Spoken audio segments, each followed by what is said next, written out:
Hey guys, this is Jessica, and today we are going to talk about the brand spanking new Urban Decay.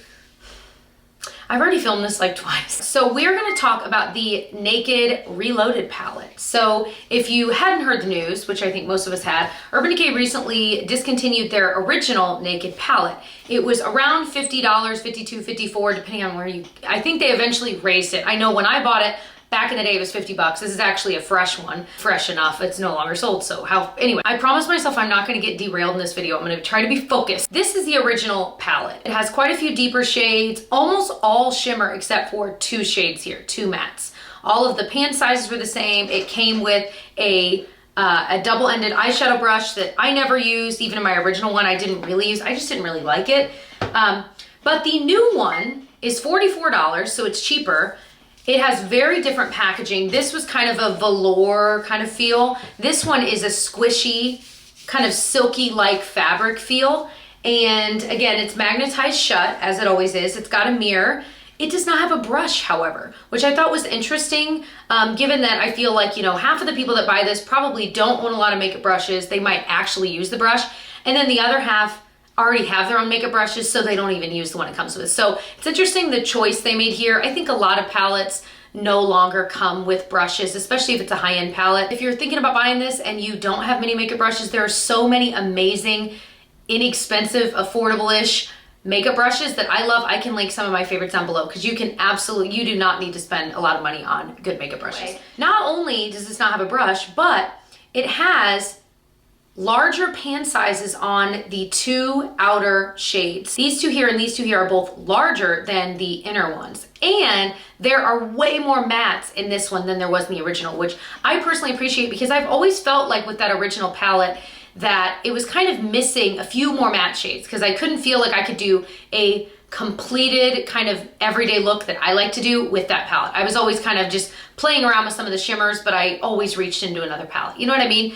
So I was really excited. Not only that, but these outer three here are more of that kind of medium brown transition shade, which again, I felt was lacking in the Naked palette. They needed more options. So you may notice that there's also this bright pop of peach, and there's that same kind of similar bluish brown kind of a shimmer shade that they had a similar one in the Naked palette. It's not exactly the same. And then they have a bunch of shimmers. They have this Angel Fire color that's more of like a glitter one. Same with Dreamweaver, the one I was just mentioning. So it's a really good mix of colors. But I want to show you a couple of things I noticed, and then I'm going to show you how I got the look on my eyes and kind of which shades I used and how it performs, basically. If you cover the peach and the blue, you have got a basic neutrals palette. So don't be fooled by those colors. This is definitely a neutral palette. Now, I don't think they're ever claiming that it wasn't, obviously, but I just feel like for me, I saw that peach when I originally saw like the first photo I saw, and I thought, oh, it's like more colorful. And then I'm like, no, it's not, Jessica. It's really not. Now, here's the deal. I noticed something about this, and maybe I'm not the first one, but I have not seen anyone say this, but I know the internet's a big place. There's no way I'm the first one that noticed this, but my favorite palette is the Anastasia Sultry palette. Okay, one of like a few favorites. See any similarities? I do. I see very similar medium crease shades. They're just mixed into this palette. I see a matte deep brown. I see a peach shade. The reality is these are not exact dupes. I'm fully aware of that. There's a matte black and a matte like cool gray in this that's not in this. Obviously they're not exact, but there are a lot of similarities. Enough so that I can confidently say that if you already have the Anastasia Sultry palette, you really don't need the Naked Reloaded palette. Now, that being said, I understand some of you guys watching just love palettes. So I want to share with you guys my thoughts on this and how it performs. So let me show you me applying this, and then I'll let you know whether or not I recommend it. So I figure I'll go ahead and use the Urban Decay Primer Potion with this because I figure when in Rome, man, when in Rome. I always forget that they keep going back and forth with their packaging. It was like, used to be like this, and then it was a squeezy tube, and now they're like back to this. I can't keep up, Urban Decay, slow down. But seriously, slow down, you release way too much. This one, I always forget how this primer is way thinner and more kind of creamy than like other ones. Like I feel like some other primers I use are thicker and they cover a little bit more. This one doesn't have like crazy coverage. You can still see the veins on my eyes, but I do think it does a great job preventing creasing. Do I think you need to spend 20-something on one? No. I will link my favorite drugstore eye primers down below that honestly I use more than I ever use this Urban Decay one because I think they're better and they're cheaper. All right, we are gonna start by going into this Bribe shade, which is this, I mean, it's a matte, but it's a very nice brightening ivory, which for me is a must-have. I use it on my brow bone. Oh, yeah. Yeah, I like that. It's a little bit frosty, so I take back what I said about it being matte. I think it's more of a satin, wouldn't you say? Ooh. That might have just become my favorite brow bone shade. Seriously. Is that weird to have a favorite brow bone shade? But like for me, I'm very picky, and that just like scratched an itch I didn't know I had. So in the crease, I'm gonna start with this shade that I'm really intrigued by called Blur.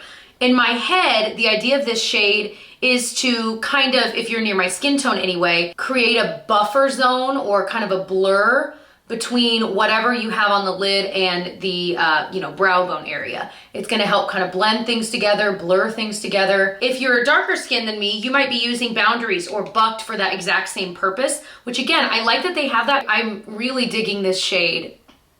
I feel like I wish every palette had a light crease shade to be able to mix with the medium one, to be able to really, Blur is the perfect name for that. So far this is blending easily. I'm not unhappy yet. Maybe I won't be unhappy at all. So I'm really torn because I really want to use this retro shade just all over the lid. I think it'd be pretty. It's matte, I know, but I just think that's such a pretty peach color. But I also am like, well, but I also want to use these like beautiful shimmers. And then there's the really pretty Dreamweaver. This is one of those like MAC's, what do they call it? Black brown, blue brown, where it's like brown, but it's got these flecks of blue in it. I don't love that on myself. Every once in a while, I'll use that kind of a color like on my lower lash line because it just looks cool, or in the outer corner, but I don't like it like all over the lid. I think, let me swatch Angel Fire and Barely Baked. So Barely Baked, I think, is a play on their original Half Baked shade. Oh my gosh, it's so, so pretty. This reminds me of this single shadow from Stila that was called Bubbly, and it was like this perfect gold. That is like exactly it. And Angel Fire is a little bit like champagne-y. It didn't swatch as beautifully as Half Baked or Barely Baked, but you definitely can get it there. It just has glitter in it, so it's something to keep in mind. Of course, I've already done my face makeup for another video. Oh well. I think I'm gonna go in with this gold Barely Baked shade. Honestly, for shades like this, I typically use my finger, but I kind of want to see how this applies with the brush. I love golds.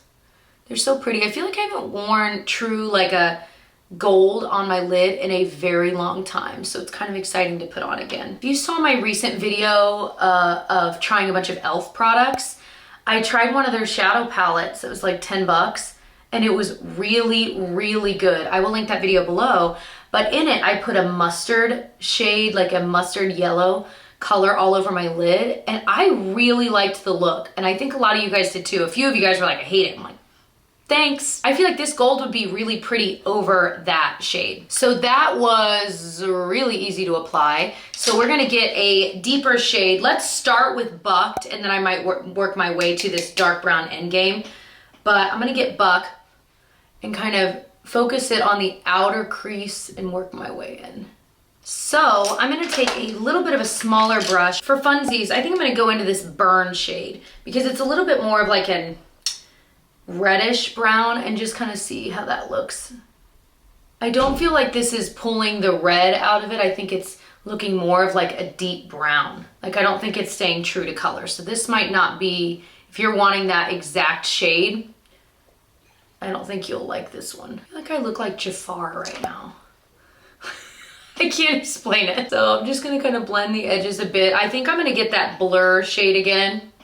Could also use Boundaries for this, honestly. So there's definitely a bit of fallout, but honestly, most of it wiped away pretty easily. I don't think, I'm having trouble, and I'm just gonna have to leave it alone because it's just gonna get worse.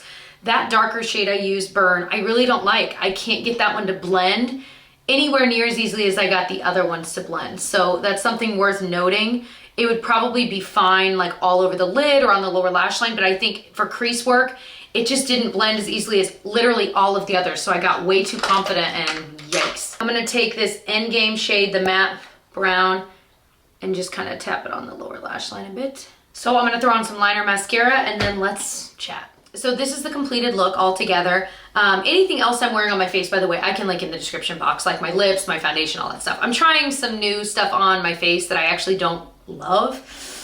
Stay tuned for that video. Here's the deal.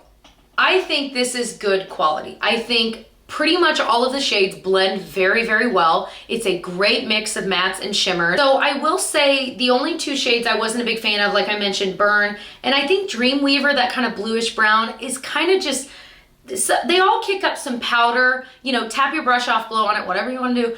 But Dreamweaver was one that it was extra powdery and I just couldn't, like, even as I was swatching it, I felt like, you know, it's not very high quality. It's just not. It kicked up tons of dust. I couldn't get an even swatch, which tells me, you know, if I were tapping that on with my finger, it'd be really hard. Even with the brush, it's one of those colors that I don't think was very, very good. You know, having one dud shade is not crazy for a palette, even a high-end palette. Now, if like 5 or 6 of the shades were duds, I would say then definitely don't spend your money. But, and it's really not a dud. I think I explained it well enough. I really do like this palette, you guys. I'm gonna be honest, I've loved a lot of Naked palettes, but I've also not loved a lot. I wasn't a huge fan of the Naked Heat palette. I felt like a lot of those shades blended together to look like this exact same look. Do I think that over time, as I use this more and more, some of these shades are gonna look really similar on the eye? Yes. Reputation and Burn are way, way, way similar. Look at that. They're way similar. If they would have made one of them just lighter, like slightly even more lighter, it would have been enough of a difference, but that is not a very big difference for two separate shadows. Distilled, I feel like can sometimes look the same as Dreamweaver, depending. Dreamweaver obviously has that kind of blue pool to it, but they're still gonna look similar on the eye when you're blending it in. So I do feel like while it's not a perfect palette and there are some shades that are awfully similar that can kind of blend into the same shade, for me that's not enough of a negative to not love this. Do you know what I'm saying? It's a very standard Urban Decay shadow palette. I know a lot of people liked the Born to Run palette, which Urban Decay also recently released. Hold on. This is what it looks like. It's got a lot more color. So if you're watching this and you're like, you know what, I do want to try Urban Decay shadows, but I really don't like neutrals, or I have plenty of neutrals, this is a good option if you like color, and yet there's still neutrals in it too. So you can really do a complete look with this. I know so many people on YouTube absolutely love this. I like this palette. It's not my favorite because I feel like I don't use enough of the colors in it to make it my favorite, but I do like the quality. And I think for the price, you know, it is a little bit more expensive than that one as far as I can remember, but you are getting a lot more shades too. But I figured that was worth mentioning for those that aren't really into the neutral look. So like I mentioned, this is $44. It's sold on Urban Decay's website as of the 27th, depending on where you're watching this. It's available on Sephora's website, and then it's available in stores on March 7th. If you're waiting to buy it in Sephora stores. The one thing I found interesting is that they were basically saying that they were creating this palette for every single shade to be universally flattering. I always take a pause when I hear anyone say that, because I'm like, how do you know? How do you know what's gonna look flattering on every single skin tone? I think it's just kind of a gimmicky phrase. The reason I say that is because like Maybelline came out with this red for all and like rose for all, like all of these lipsticks for all, where it's like, this is a red tone that looks good on absolutely everyone. This is a whatever tone that looks, and it's like, I feel like something looking flattering on someone is so incredibly subjective. And that's, I think, why I'm like, that's such a term. It just kind of rubs me the wrong way, and I can't quite pinpoint why.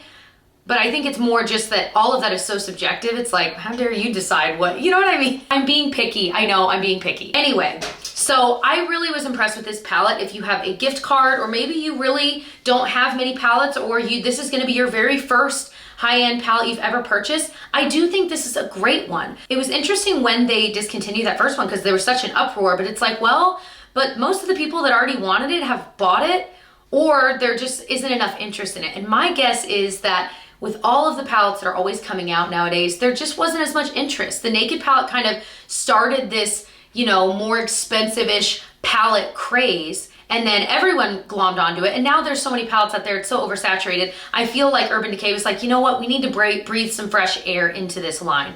And I thought that was a very interesting way to do it. So I like the packaging, I like this shadow collection. Again, keep in mind that I like neutrals. So of course this is gonna be a palette that speaks to me, but like I mentioned, if you're not a fan of neutrals, don't go for this one. Maybe try that Born to Run one. But let me know if there are any other palettes or just new releases that you would like me to try out and review here on my channel. I hope that you'll subscribe if you like videos like this, helping you decide what makeup is out there that you might wanna purchase. I hope that you'll subscribe before you leave and come say hi to me on social media. It's JamBeauty89 everywhere, and I'll see you guys in my next one. Bye.